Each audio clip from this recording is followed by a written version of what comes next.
Hi my lovelies, welcome back. Hope you're all okay. Today's case is one that really affected me because of the fact that I think that stalking, even today in 2024, is not taken as seriously as it should be. I also think that stalking has been minimised massively in the law to some degree in recent years, because these days simple stalking is 2 or more emails that you might not want to have sent to you. So it can make people think that people are overplaying it when they're dealing with a stalking situation.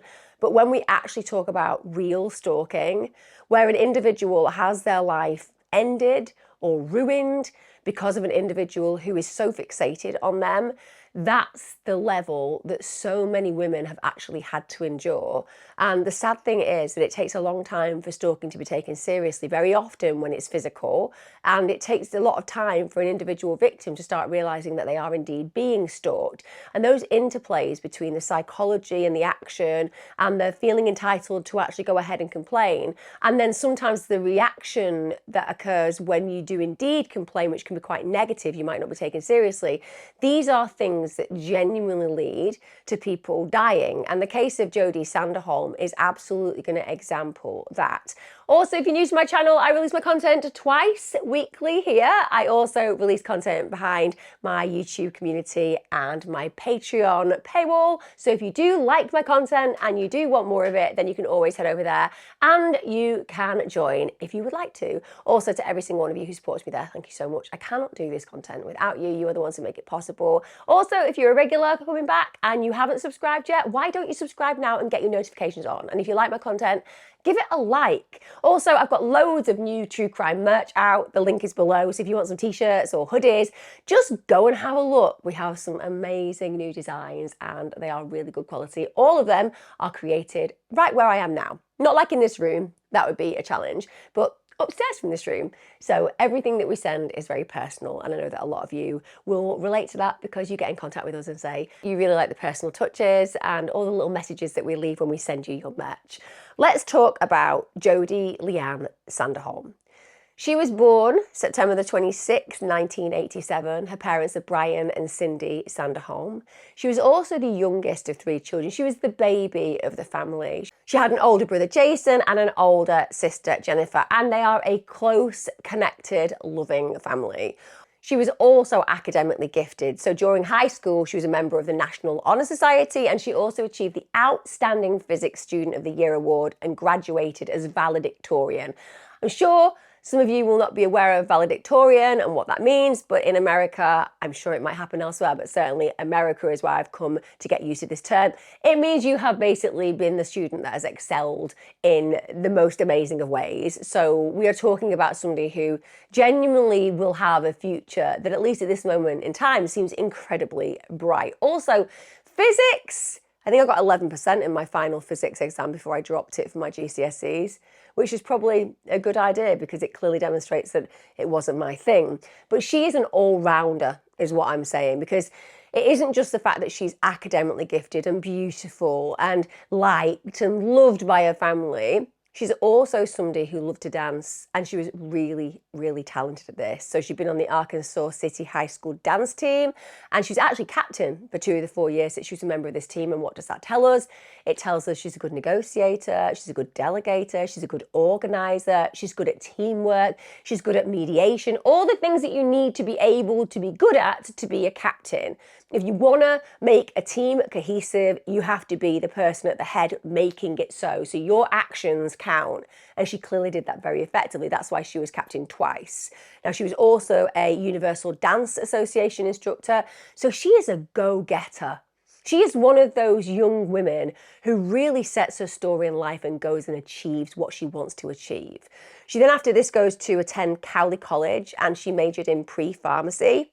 She also carries on her love of dance. At this point, she's a member of the dance team, the Tigerettes. And she also had a really good relationship. She had a long-term boyfriend, Colby Wilson. She'd met him in high school, they'd connected, they were really close, and she actually planned to move to Dallas with him once she completed her studies. So again, we're talking about a young woman who can commit and who can be loyal and who has every quality within her nature that means that the world is going to benefit from her presence. Now, on the 5th of January 2007, it's just an ordinary day. Jodi leaves her dance practice. This is just before 11 a.m. that morning. Now, her normal habit would be to return home after she'd done the dance practice, take a shower, eat some lunch. Usually she'd call her mum. They were incredibly close. But on this particular day, it's very out of character because Jodi's family can't get in contact with her at all. She isn't answering her phone. And this is really unusual in any circumstance. She's not the kind of person who would avoid a phone call. And if she missed a call, she would call them back. Now, on top of this, the thing that's adding to that anxiety is that Jodi's sister, Jennifer, is really heavily pregnant and they're really close. So there is no way on God's earth that Jodi would not have returned calls from her sister because she might have gone into labour and that would be a priority in Jodi's mind. Jodi's mum was actually so concerned that she left work early. So for Cindy, she was sitting there thinking, I just know. I just have this intuition that something is really wrong. I need to find my daughter. And she just went out and tried to find where she may be. So she literally goes and searches for her child. Now, when she gets home, she notices that Jodi's car isn't there. And also she sees that the mailbox had been emptied. But even though the mailbox had been emptied, there was no mail actually inside the house. Now, the way it usually worked was that after Jodi had been dancing, she'd normally put her clothes in the wash, she'd have a shower. But when Cindy checks that out, she realises, well, first of all, the shower's dry. And secondly, Jodi's clothes aren't in the washing machine. So she feels like, what on earth has happened? This just doesn't make any sense. Cindy starts to ring around all of Jodi's friends, that dread rising more within her stomach. And she's speaking to her classmates as well, just to see whether they know where she is. No one's seen her. They'd seen her at dance rehearsal, but then no one knows where she's gone. Now, it also comes to light that Jodi's meant to have an appointment that afternoon. So obviously everyone's hopeful that she's going to attend that appointment and that will resolve the mystery. But she doesn't turn up for it. So now that dread is rising even further. Now, it's around 6 p.m. and at this point, they really are deeply concerned for Jodi. She hasn't been located and the family know there is no way that Jodi would not be home at this point. There is no way we would not have heard from Jodi at this point unless something was very, very wrong. And they feel that the only thing that they can do now is to speak to the police. So they go there to the police station, they report her as missing. Now, initially, the investigators are interested in her boyfriend because Colby is somebody in an intimate relationship with Jodi, and we all know that when investigators look at people who've disappeared, they tend to look for people who are most intimately involved with them, and that falls there on the shoulders of Colby. Now, the truth is he's been staying at his brother's house in Dallas, in Texas, for the last few days, so he's immediately ruled out as a suspect. His alibi is 100% confirmed to be true. But again, that means that the family are thrown into this fearful state because the truth is they know that Jodi would not have disappeared of her own volition. They know that she's not with her boyfriend. They know that none of her friends and classmates have seen her. She's basically vanished into thin air, and that dread now is at the highest level. They're at fever pitch with it. The police then start to speak to all of Jodi's friends and acquaintances, and they concentrate focus on those who were actually on her dance team, because understandably, those of them who have had interactions with Jodi probably have a good grasp on if anything bad has been happening in her life or any concerns that she might have had. And of course, those who have seen her last, they're the last port of call for finding out whether anything untoward was happening around her at the point of her disappearance. So when they speak to members of the dance team, a lot of the girls start saying, well, you know what? We have been made to feel really uncomfortable for quite a period of time by this man called Justin Thurber.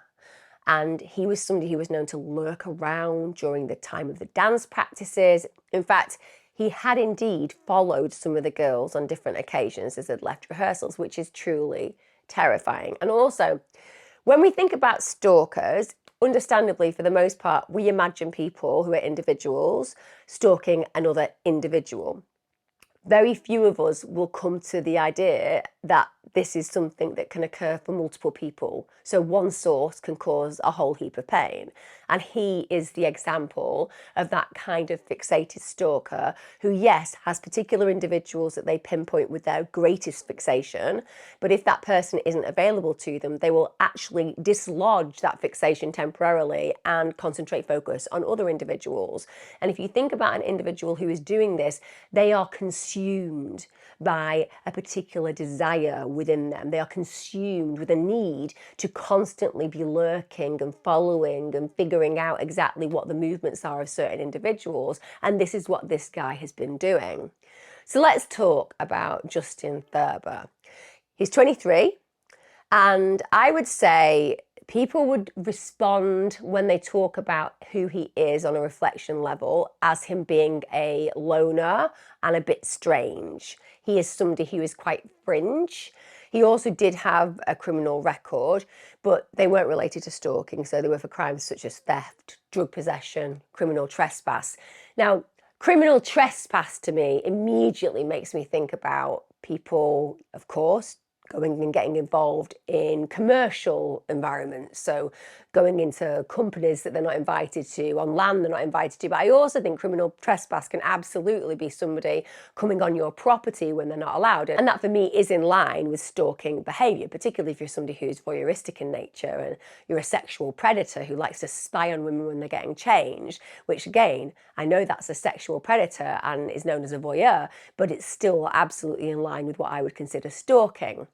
I would say that none of the recorded convictions that he had actually involved any violence, but that doesn't mean there is a deep malevolence within his actions, because they clearly are. Now, Thurber had actually worked at a local Subway, that's a sandwich shop, not, for example, the Subway in London. I'm talking about the place where you can get very specific portion sizes for your sandwich when it comes down to their fillings, that Subway.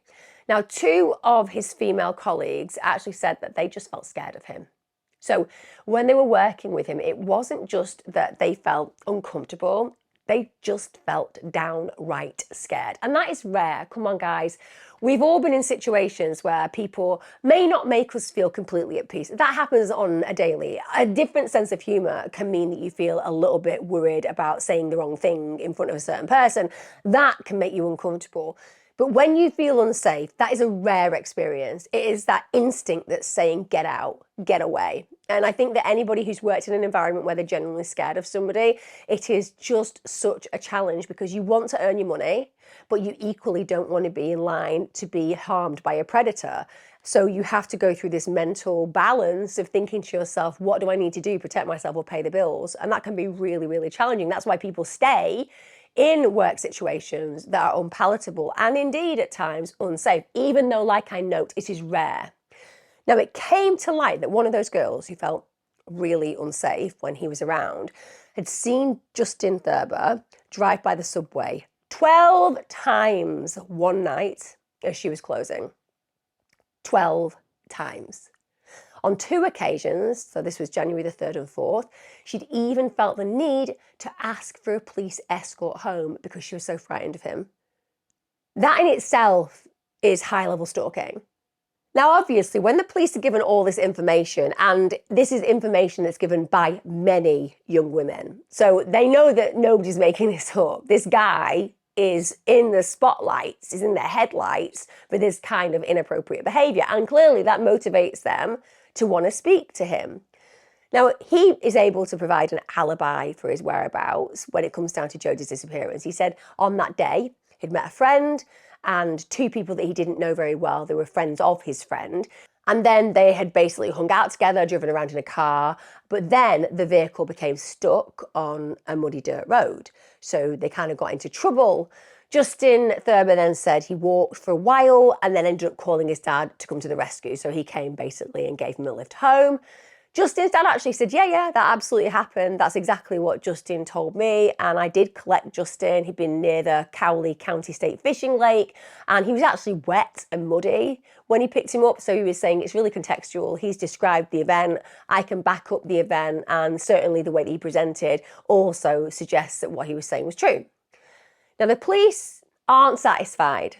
They want to find out a little bit more. There is something about this guy and what people are telling the police about this guy that has really pricked their interest. There is just something a little bit odd about him. And even though his father has given him this alibi, they are not believing that it is stacking up in a way that makes them feel that they can truly believe him.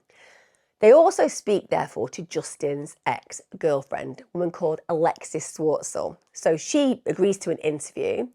And she had been dating Justin for 3 years previously. So she's got the good mark of a man. And I appreciate we cannot take exes' views as verbatim because we all know people are exes for a reason, right? There can be a lot of hostility, a lot of animosity. People can make things up to make you seem really bad. So the police won't take what she says as 100% truthful, but it helps to build a picture, particularly if that picture is also corroborated by other people's opinions and experiences. Now, she said in the interview that the relationship had recently come to an end. And what can I say? Well, she provided some pretty insightful information about his character. First of all, she said he was a really violent person. He had a really violent temperament. And one of the things that he really enjoyed was to bring violence into the bedroom. And his real titillation and enjoyment through sexual experience and contact was involving choking. He used to really enjoy choking her.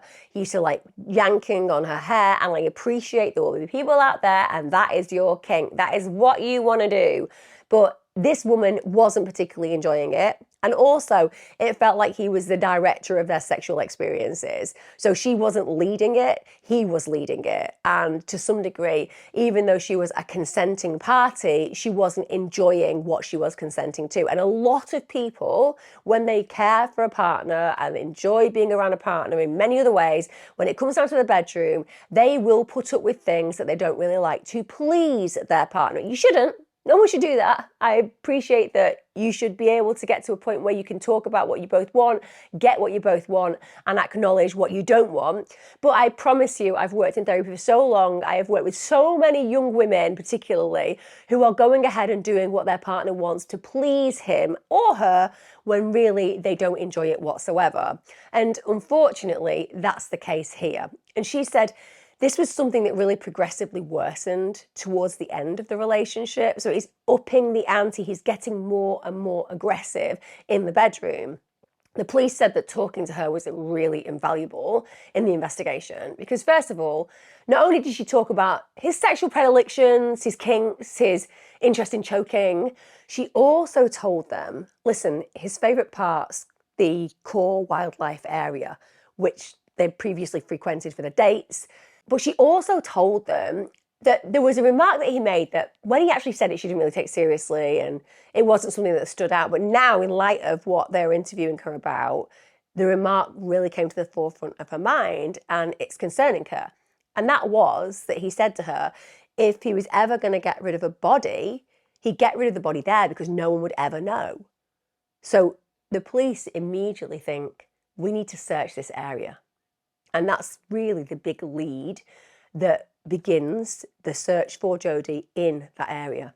Also, that same ex-girlfriend told the police that since Thurber was 13 years of age, he had been stalking a girl called Jodi Sanderholm. Can you believe it? Since he was 13. Now, she had only been 9 years of age when he started stalking her, and he obviously would not be aware that she was doing this. This is when his obsession had begun. He actually used to watch her swimming in the pool with her sister. Now, she wasn't aware of this happening, but this is something that has been going on for a decade. She's completely unaware that this man is doing this to her, but he's been there like a malevolent presence in her world since she was 9 years old. Now, if the police up until this point weren't already certain that Thurber was the likely suspect, this information will have absolutely cemented that he was 100% responsible for Jodi's disappearance. Now, even though it is the job of the police to be neutral, to investigate every lead, I don't care whether you've been in the job for 2 days or for 25 years, the minute you get this kind of information, you are going to be homing your focus on Thurber. You are not going to be thinking that somebody else is responsible. You are going to diligently try your best to absolutely figure forward your suspicions, which is that Thurber has done something wholly evil to Jodi. We get to Saturday, January the 6th, 2007. At this point, Justin Thurber is arrested. It's around 9:45 p.m. Now, he's arrested on the basis of criminal trespass and bond revocation. The reason for this is he was suspected at this point to have been on the college campus and he shouldn't have been there. So he's on his way home from playing bingo with his mother when he gets taken into custody. Doesn't that show you as well? Compartmentalization. When we think about truly psychopathic individuals, they have this amazing capacity to act in the most callous, cruel, and evil of ways. And once they've done it, just carry on as normal because their conscience is not pricked. Let's be clear, psychopaths just don't have the connections in the brain how you or I would. They don't get the reaction where they would understand a need for moral and social and emotional boundaries that you and I would have. They just don't get that kickback. So they can act completely immorally and still seem totally normal. After they've taken him into custody, they then start searching his home. At this point, they also take his trainers, which are wet. Now, bear in mind, his father had helped him get from the place that he was picked up when he was wet, when he was muddy, and his dad actually admits that he'd helped him clean the mud off them. But you can imagine at this point, the father's probably thinking, no, the police have got this wrong. I absolutely know that I went and picked my son up. His story stacked up as far as I'm concerned. I've cleaned the mud off because it needed doing, but he doesn't think that he's done anything that's going to impact on a crime scene because he clearly doesn't think his son's responsible. The next day, on January the 7th, 2007, things start to really cause concern, and the reality that Jodi is likely not coming home starts to be recognised because items belonging to her get discovered in a chemical toilet at the Cowley County fishing lake. These included mail from the Sanderholm's house, one of her flip-flops, and also her dance jacket. Clearly, something bad's happened to her. They also find footprints near their core wildlife area, and those footprints, guess what, match the soles of Justin's trainers. Not quite the story he was telling the investigators of a car breaking down, getting stuck in mud, and him needing his father to come and get him because of that reason. A couple of days after that, January the 9th, Jodi's car's found submerged in the Cowley County State Lake. Divers actually recover it. She isn't within it. So what we know is that her belongings have been put down a toilet, her car has been sunk in a lake, and Jodi's nowhere to be seen. On that same day, Jodi's naked body was discovered by a search team. That's 4 days after she'd gone missing. When they found her, she was filthy. She was covered by tree branches and leaves, and it was later revealed that she'd been strangled, she'd been beaten, she'd been raped, and she had been sodomized. They actually found her other flip-flop near the area where her body lay. But it is the worst possible outcome, and her family now need to begin the process of coming to terms with the fact that their beautiful daughter and sister and friend and dance mate had been brutalised in the most grotesque of ways. Jodi's last moments were in agony and in fear. Clearly, they think they've got a really strong case against Thurber, and the murder trial took place in February 2009. At this point, he's charged with 2 alternative counts of capital murder. So one alleged that Jodi had been the victim of attempted rape, and the second alleged that she was the victim of aggravated criminal sodomy. He's also charged, understandably, with kidnapping. And at this point, there was a clear intent to seek the death penalty, as the murder had been carried out in a way which they felt was particularly cruel. Now, there was an absolute abundance of evidence, and all that evidence pointed in the direction of Justin Thurber as the utterly callous murderer. So these included a hair that was recovered actually from Jodi's car. When they did the analysis on that, they found that Justin Thurber and his maternal family couldn't be excluded as people who the hair could have belonged to, but 99.7% of the rest of the population could be excluded. Then there's the shoe prints. They were found both at the Sanderholm house and also the core wildlife area. And guess what? They matched Justin's shoes perfectly, and the size. Now, it was also found that Justin Thurber couldn't be excluded from matching the skin cells which were found under Jodi's fingernails. So obviously she'd scratched as she was dealing with her murder. But 99% of the population could be excluded as a match for these. Now, in addition to that, some of the people who Justin Thurber had claimed to have been with on that day, so his friend and those two acquaintances, they said, yeah, we actually hadn't been with him that day. So he'd just gone ahead and provided a completely false alibi. And then, of course, there are the mobile phone signals, so the digital footprint, and they placed Justin Thurber at the scene of Jodi's murder. So without a shadow of a doubt, bang to rights. This guy is clearly guilty. Now, when we talk about the events of the day of Jodi's murder, obviously this has been pieced together with the best understanding of how her day will have played out, because clearly Justin Thurber was not forthcoming with the information. So this is how they believe that things had played out. Justin Thurber had been at Cowley Community College on the morning of the 5th. This was actually confirmed by CCTV footage, also 2 witnesses on the Tigerette dance team. So people are placing him there, and they have good old CCTV to definitively say Justin Thurber was present at that time. Now, Jodi's car was also seen by numerous people, meaning that the two were in the same place at the same time. One of Jodi's really good friends, Kari, she said that she'd actually seen her car around 12 p.m, but Jodi was in the passenger seat, and her friend Kari noticed that there was this large man driving.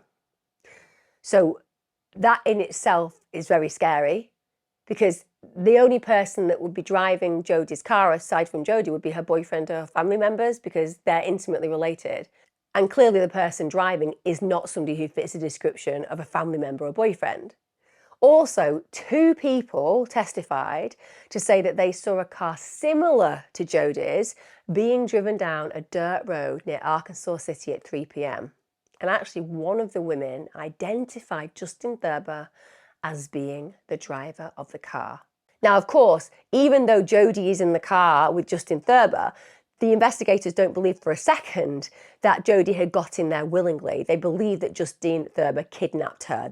They imagine after she arrived back at her house, she collected the mail from the mailbox, and at this point, he abducts her before she makes it through the front door.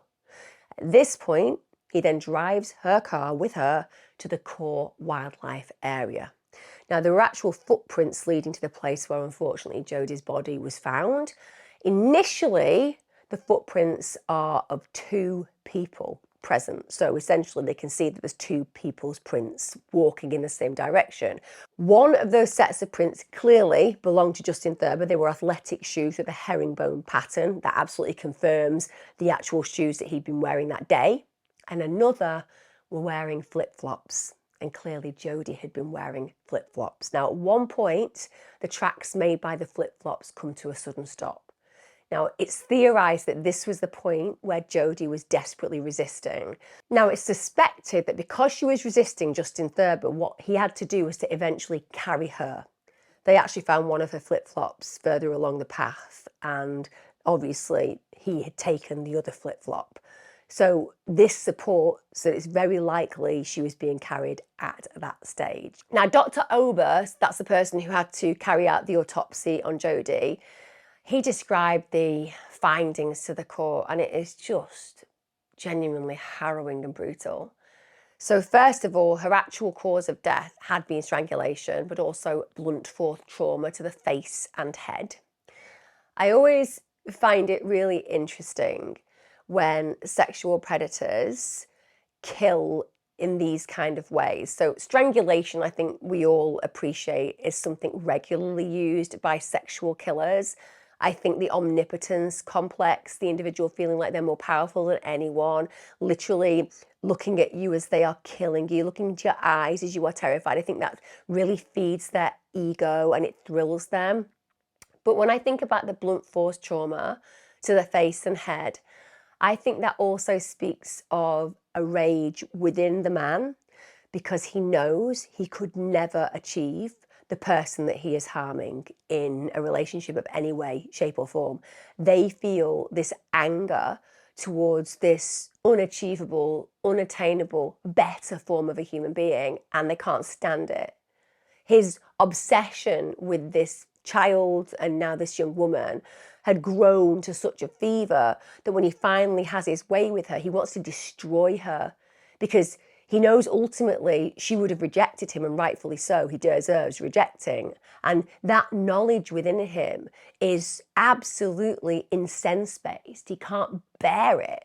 He just wants to destroy her because he simply psychologically can't cope with the fact that she would reject him, and rightfully so. So the rage he feels because of his arrogance and his sense of superiority doesn't fit with that rejection. So he just bludgeons her. Also, they found bruising around Jodi's neck, and that really strikingly tells a devastating story. And it reminds me of BTK, Dennis Rader, because one of the things that he used to do with his particular sexual sadism was he would strangle you, choke you to a point where you're unconscious, and then wait for you to be revived, and then do it again. And that, they believe, is what happened to Jodi. She hadn't simply been strangled, which would typically, just to say, have taken between 3 or 5 minutes, which is breathtakingly devastating to imagine anyone actually struggling to live for 3 to 5 minutes. But it's more protracted. They believe that Thurber had basically strangled her, then released her multiple times, literally repositioning his hands to choke her again. So it's determined at this point that she'd been strangled to the point of unconsciousness, then revived and choked again. So her suffering, her struggling was deliberately prolonged. And that is a particularly cruel murder. Also, just on a body level, she'd been brutally beaten. She was bruised from head to toe. She'd actually been hit with such force in the face that an artery in her neck had been lacerated because her head was flung backwards so sharply and aggressively. She also had cuts and scrapes on her back, which indicated that she'd been dragged around about 30 feet in a distance. And in addition to that horror, she had been so brutally sexually assaulted before she died. So she had these really awful injuries to her vagina and also to her anal cavity. And he had even shoved a large stick up her anal canal. He'd also put leaves and debris and forced them into her vagina. It was also suggested that he'd actually tried to rape her, but he'd been unsuccessful. And what we know about lust killers and sadistic sexual deviant killers is that when they cannot actually climax, when they cannot fulfill themselves sexually, they blame the victim. So not only is he doing these horrendous things to her, he's now blaming her because he hasn't been able to ejaculate, essentially. So because of that, he gets even more brutal because now it's making him question his own potential as a man, let alone as a monster. And as Jodi lay dying of all the horrific injuries that I've just described, her mouth and her ears had also been stuffed with leaves and dirt. He had literally desecrated and decimated her body. And there is something about shoving all of her cavities with leaves and dirt. Yes, of course, sexually is motivating for him on one level, but it's also dehumanizing. And that's what he wants to do. He wants to take everything from her. Her body, her spirit, her breath, her life. That's what thrills him. It was theorised that after he covered up Jodi's body, he basically drove to the state fishing lake, went into the bathroom to get rid of Jodi's possessions, that's including her mail, one of her flip-flops, also her dance jacket. Then he drove Jodi's car into the lake. Of course, he calls his dad at this point, asks for a lift home, and tries to create this alibi. One of the things that I found most disrespectful in this case was one of the things that Justin Thurber's attorney actually said in court, and that was the conscious physical suffering of this young woman is speculative. Just try to let that land, guys. The conscious physical suffering of this young woman is speculative. Speculative. So the pathologist, he's just making it up. He's just speculating. Sorry, what's your report? Well, my report shows that she was choked and revived, and she also had horrific things inserted to her body while she was alive, and she was clearly raped. Was it actually painful though? Yes, it was all the things I've just said. But was it painful? Yes, no, it was painful. It was protracted. It was horrific. It was brutal. Whoever did this probably needs to be put to death. But was it actually painful? I can keep saying it. Why do you keep asking me that question? Because I'm just thinking you're speculating. No. Speculating would mean that I didn't definitively tell you how she died. That would be speculating. I'm just saying it's a bit speculative, isn't it? Seriously, is a taser not allowed in this kind of situation? Probably not. Probably isn't allowed into a court of law unless it's evidence, but just throwing it out there. But this is ridiculous. And it's an incredibly insensitive thing to say about someone who suffered such a clearly brutal murder. None of us need to know any more than what the pathologist evidenced to say that that poor young girl suffered horrendously. And the fact that they're suggesting that she didn't, firstly, isn't actually factual, because you don't even have to have a GCSE. I actually, like I said earlier on, wasn't good at science, and I don't need any scientific degrees or any scientific qualifications or any scientific basic understanding to acknowledge that what she went through was absolutely suffering. And the truth is that to stand in court and to try to suggest in front of the family members, well, did she really suffer? She got murdered. She got brutalised. She got raped, she got sodomized, and that's the basics of what we know.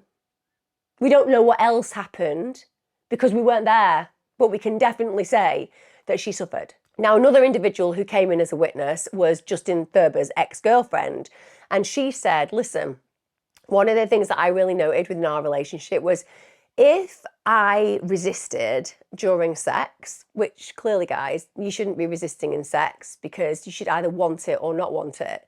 I think that when you are resisting in sex, you are not consenting, and with respect, that's rape. And I often think that people don't realise that. You can't have somebody force you into a situation, but so many people feel that somebody has access to them sexually because you've agreed to an intimate relationship, and therefore your opportunity to say no is diminished. It isn't.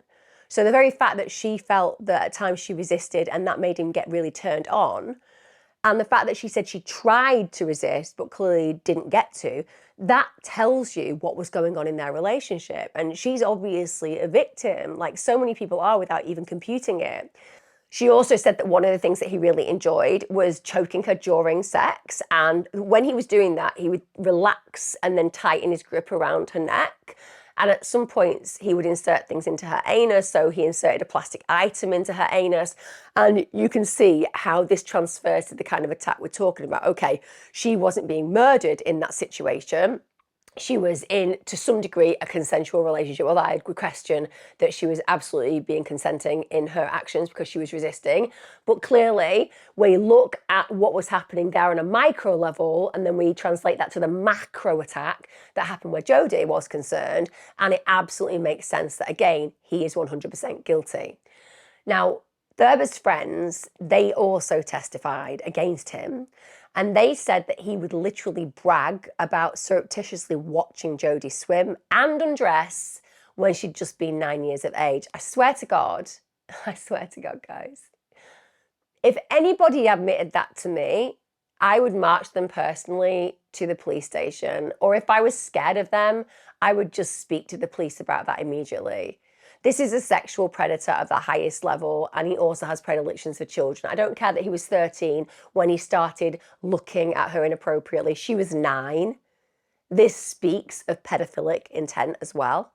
He is a sexual predator on every level of the highest level. His friend also said that Thurber would watch Jodi's sister, Jennifer. And also, when she'd worked at a Blockbuster when she was 17 years of age, he used to sit in the car park in his car and just watch it for hours. It's so scary. He was watching Jodi for years, and she and her sister were absolutely oblivious to it. And Jodi's sister would later say that she was also completely unaware that Justin Thurber used to watch her at work. This is a guy who is very effective at stalking quietly, and his victims were unaware that it was happening. Now, it became evident that Thurber had also stalked, as I said at the beginning, multiple other girls. So in one instance, Jodi's friend Laurie said that she'd left work and then she'd noticed Thurber was actually following her home in his blue Cadillac. She was so unnerved by this that she actually drove to the police station and parked there. Now, at this point, he drove away. She's very clever for doing that because obviously he's not going to want to do something when the police station is directly there. But it also speaks of a man with an insatiable appetite, not just for stalking, but for sexually predatory behaviour. Also, and this is just breathtaking and disgusting, there have been over 20 women who reported Justin Thurber to the police for stalking. And guess what? He had not been arrested for any of these complaints. If that does not speak of complacency in investigating, if that does not speak in failures in the authorities, if that does not speak of, again, stalking not being taken seriously until, guess what? A woman is raped, sodomized and murdered, I don't know what it speaks of. Because it just, again, is testament to how so many people are not taken seriously where stalking is concerned. Now, I don't think you'll be surprised after everything that I've just gone through when I tell you that Justin Thurber was found guilty of capital murder. Amen to that. Throw everything at this POS. He was also found guilty of attempted rape, aggravated criminal sodomy, and aggravated kidnapping, and rightfully so on every single level.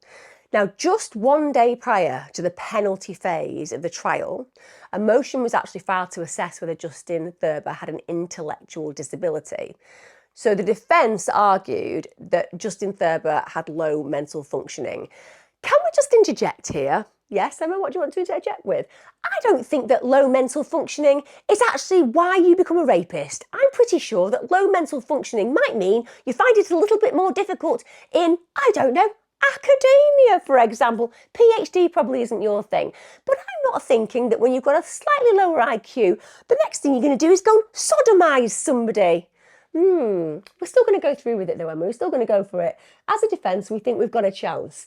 I think this is insane. But anyway, they went for it anyway. So this defence decided that low mental functioning was the reason why he may go ahead and do the things that I've described in this video so far.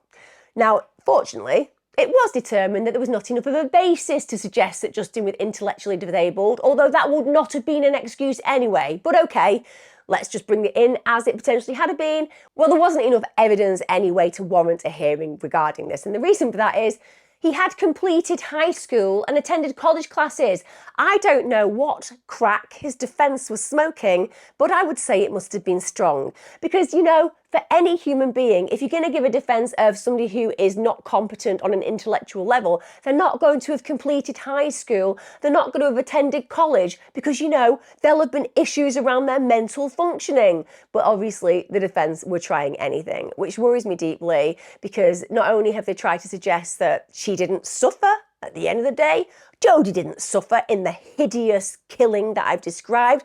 Now they're trying to say that maybe a low intellect, even though he didn't have a low intellect, would have been an excuse for his actions. None of that makes sense. No one can make sense of it. Do you know why? Because it's nonsense.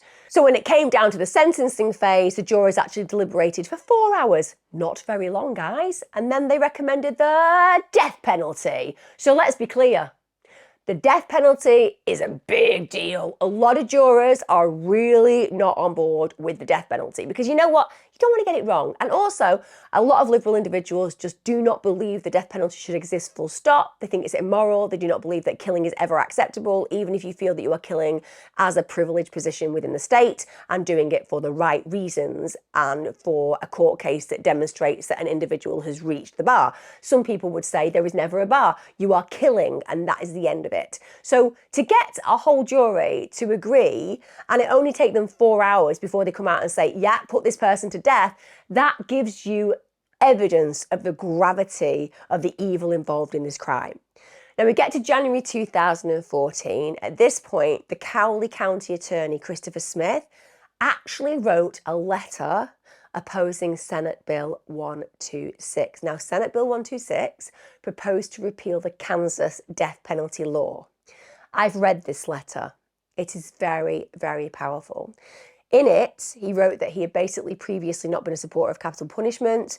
He said, not for or against, just didn't care about it one way or the other. So he wasn't invested. But he said then he was involved in the case of Jodi Sanderholm. He wrote in this letter that in the case of Justin Thurber, he had asked the Attorney General to seek the death penalty. He said it was not a decision that he took lightly. He wrote that he believes Justin Thurber deserves to die for the crimes he committed, and that his decision was one of retribution, not made out of anger or revenge. He said he now believes, after hearing the case where Jodi is concerned, that pursuing a death sentence is appropriate and it's the right thing to do because there is no acceptable alternative. He said a defendant sentenced to life imprisonment actually serves less than 8 years in prison. Now, I'm going to assume, by the way, guys, that that's in Kansas, because when I look up in the States, we're talking about 15 years, I found is the average. And I know a lot of us think that when you get sentenced to life in prison in the States, it's life, but it doesn't seem that that is always the way. So obviously not everybody gets life without parole. But like he wrote in this letter, it was 8 years. I have found more of an average of 15, but maybe it's in his area. He also went on to say that this man being sent to prison does not eliminate the risk that the prisoner will murder a guard, a visitor, or another inmate, which is fair comment. What he's saying is, okay, we can lock him up, maybe we can lock him up even for life, but how do we prevent him carrying out other atrocities? We can't. So he's basically saying, as far as I'm concerned, when I look at the actions of this man, the only thing that I can suggest will absolutely create safety when it comes down to what our community is if he's dead. Because then, inside or outside, no one is going to get harmed. Now, in October 2017, Thurber's lawyer obviously argued that he shouldn't be put to death, he should receive life in prison. He said this is due to his intellectual disability, even though they've found that he isn't intellectually disabled, but never mind, Mr. Defence Lawyer. However, you won't be surprised to find out that his convictions of capital murder and aggravated kidnapping were absolutely 100% upheld. Amen to that too. Justin Thurber is currently in the El Dorado Correctional Facility in Kansas. He does remain there on death row. However, as we would expect, when it comes down to these human predators, of course, he is still attempting to have his conviction overturned because for some bizarre reason, Thurber thinks that everybody else is intellectually disabled. Yes, it's been noted that he actually isn't, but clearly his estimation of everybody else is that we definitely are. And really, he didn't do anything of it, and he probably should just get freed.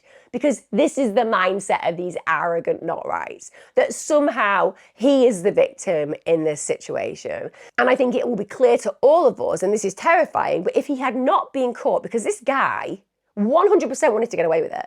He absolutely planned to get away with Jodi's murder, and he had a whole list of other women that he was going to go after. So this is a man who would have repeat offended. I would not be surprised if he is not guilty of many other sex crimes.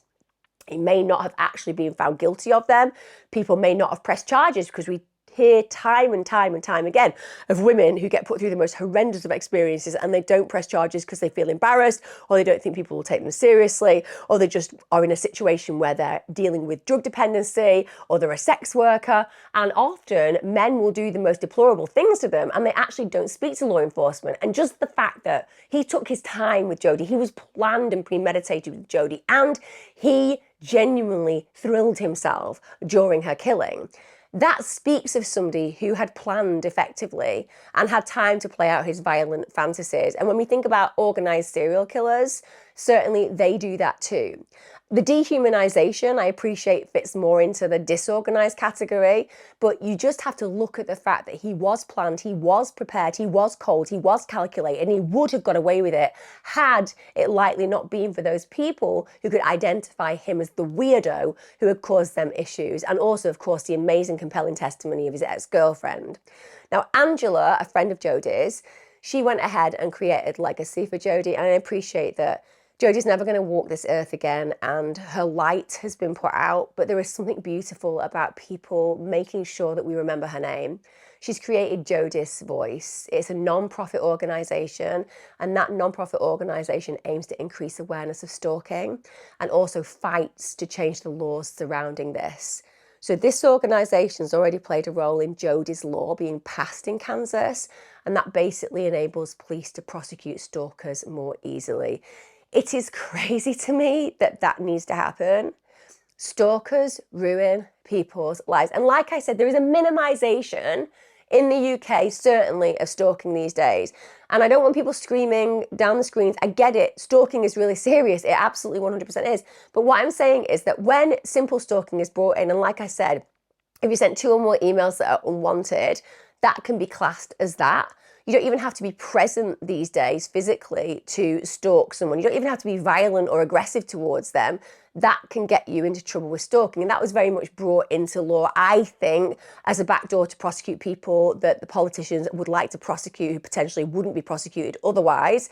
And that has diminished what women and men go through who are truly stalked. Because cyber stalking absolutely is a horrendous crime as well. I mean, we see people who are cyber stalked killing themselves. That's how horrendous it is. But again, what we see in proper cyber stalking is where an individual is just harassed at every level online, sometimes by an individual, sometimes by groups of individuals, and they send the most deplorable things to you.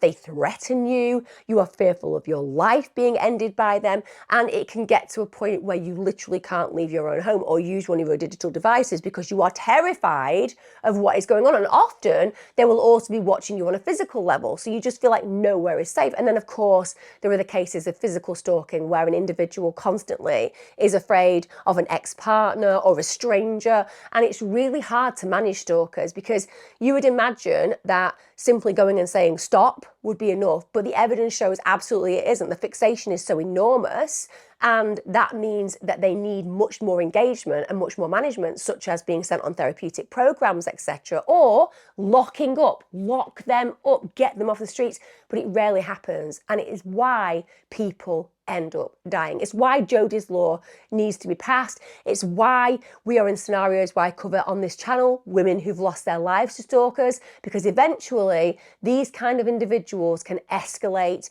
they can graduate, and they can go from that person lurking in the shadows to being fully present in that individual's final moments, exactly as was Jodi's experience. I'd love to know your thoughts on this case, guys. Like I said, stalking is one of those things that needs to be taken so seriously. And if you feel that you are being stalked online, or you're being stalked physically, or an ex is refusing to leave you alone, the likelihood is that's in stalking territory.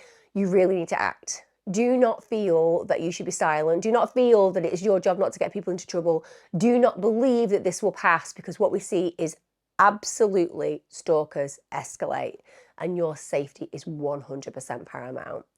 I'd love to know your thoughts on this crime. It is just devastating what happened to Jodi, and I still cannot get past what the defence lawyer said, that her pain was speculative, her suffering was speculative.